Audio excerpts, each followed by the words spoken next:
Hello! Magandang araw po sa ating lahat, sa ating mga kababayan from Luzon, Visayas, and Mindanao. And syempre, kamusta kayo? Ito po ang inyong lingkod, ang munting tinig ng ordinaryong Filipino, all the way from Sultan Kudarat, South Central Mindanao. Ang pag-usapan natin ay tungkol po kay Congressman Toby Tiangco at syempre kay Congressman Alfredo Garbin ng Ako Bicol Party List.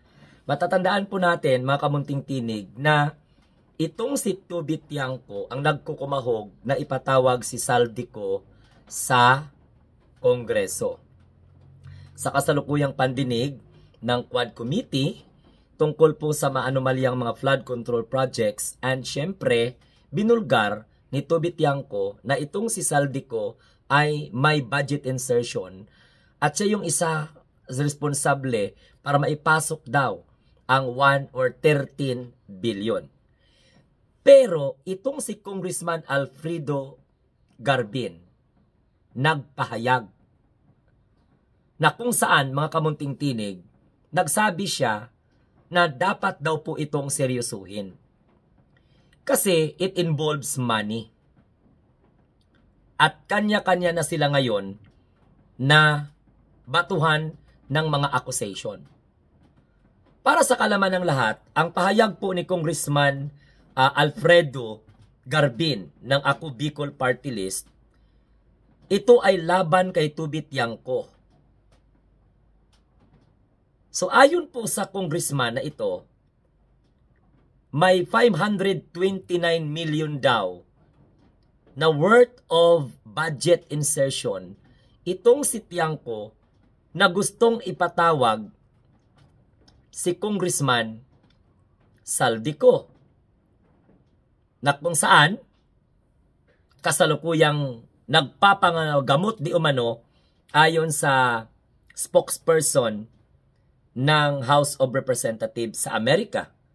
At ayon po sa tagapagsalita ng Kongreso, mayroon po namang clearance na aalis at magpagamot itong si Saldico. Pero ang kanyang kasama na si Congressman Alfredo Garbin ng Ako Bicol Party List may itinapong salita laban kay Toby Tiangco. At hindi po ito dapat ipagsawalang bahala. Dapat daw itong seryosuhin.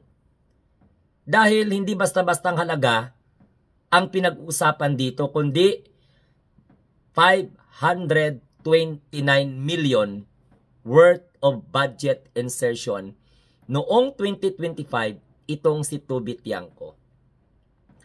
At malaking bahagi nito, ayon kay Congressman Alfredo Garbin, ay napunta sa flood control projects sa Nabotas na teritoryo ni Toby Tiangco, na kung saan na-award pa sa mga contractors na iniimbestigahan ngayon dahil po sa mga ghost projects at standard na mga proyekto.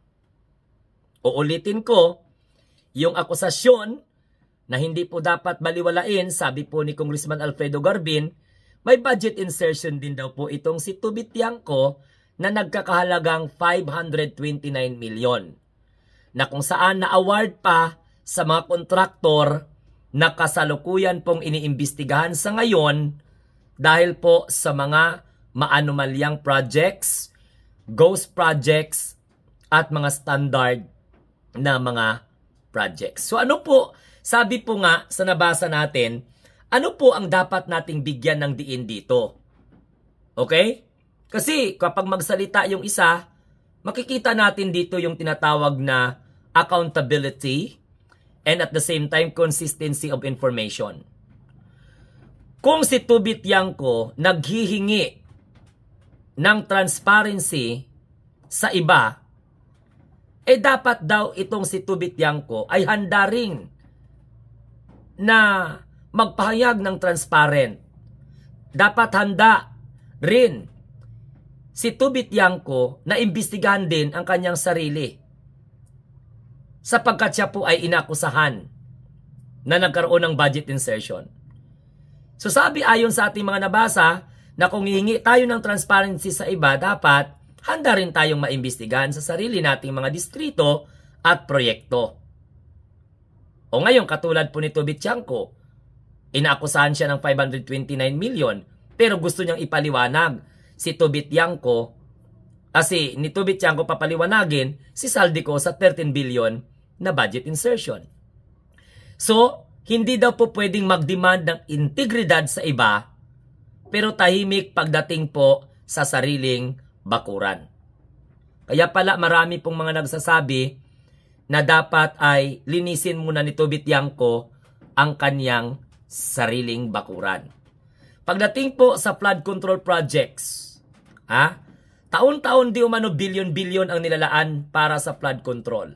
Kapag ito'y nasangkot sa ghost projects, hindi lang pera ng bayan ang nasasayang, kundi pati na rin ang kaligtasan ng mga komunidad na paulit-ulit, paulit-ulit na binabaha. So tama, kung tayo ang mag-analyze, tama yung punto ni Congressman Garbin. Ikaw humihingi ka ng transparency sa kapwa mo mga kongresista. O samantala, ikaw may gusto ka rin ipaliwanag. No? So, kung titingnan, sabi nga ni Sir Yayam Dizon, kung yun ang punto, tama ang punto ni Garbin. Bago tumuro ng iba, ayusin muna ang sariling bakuran. Kasi sa huli, mahalaga, malinaw, at the same time patas. Kaya nga minsan, mga kamunting tinig, nagdududa tayo kung ano po ang intensyon ni Tobit Tiangco.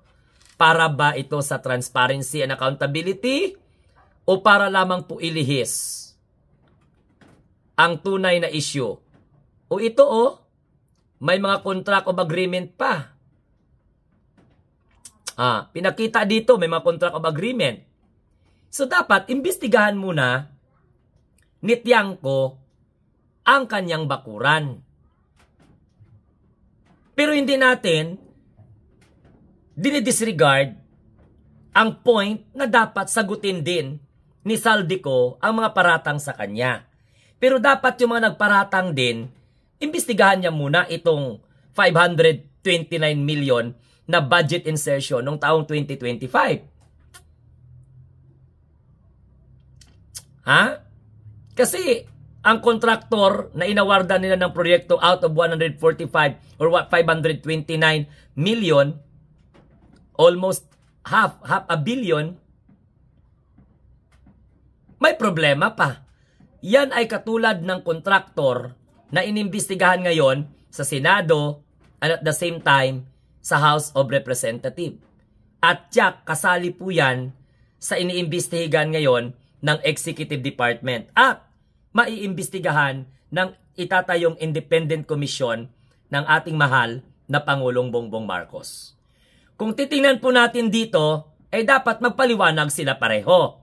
Si Tiangco, si Saldico, no, na kung saan inaakusahan na nag-insert ng 13 billion sa budget noong 2025. Yan ang punto mga kamunting tinig Yan ang punto mga kamunting tinig. Yan ang dapat nating bantayan. So ibig sabihin, may mga talagang nangyayari talagang mga insertions. Kasi sila na ngayon nagbabatuhan ng putik Nag-aakusahan na sila. So maliwanag to, dapat maging matapang si Saldico na harapin itong accusation na ito ni Tobit Tiangco. At dapat itong si Tobit Tiangco naman, harapin niya ang accusation ni Garbin, sagutin niya to sa taong bayan at sa mga taga-nabotas, no? Kung bakit po nasabi na dapat imbestigahan din dahil yung mga kontraktor na naawardan ng pondo mula po sa 525 million na insertion ng 2025 budget ni Tobit Tiangco, dapat ipaliwanag niya to. So yan ang tinatawag na accountability and transparency.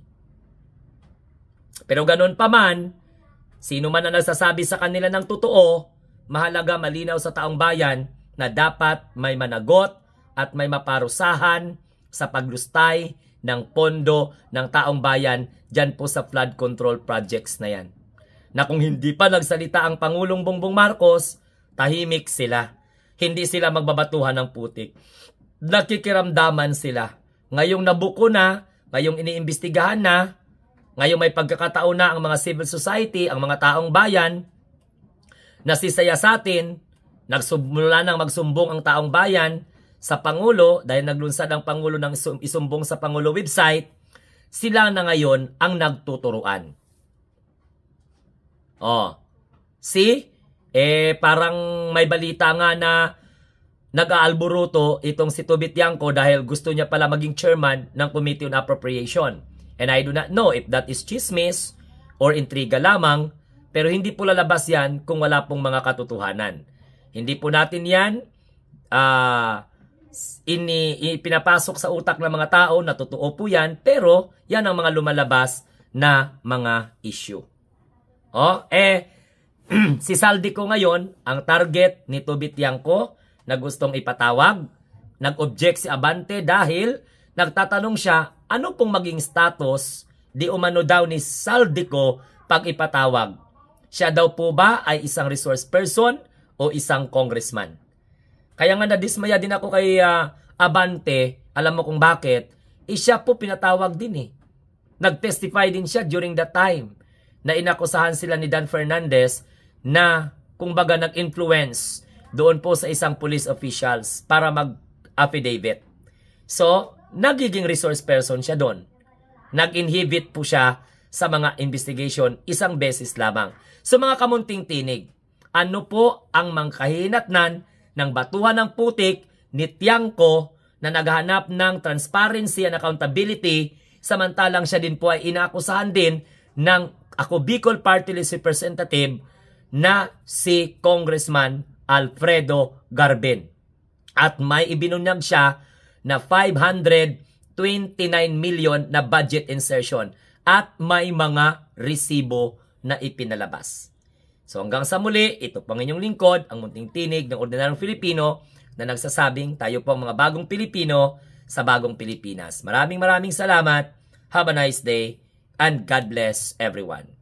Adios.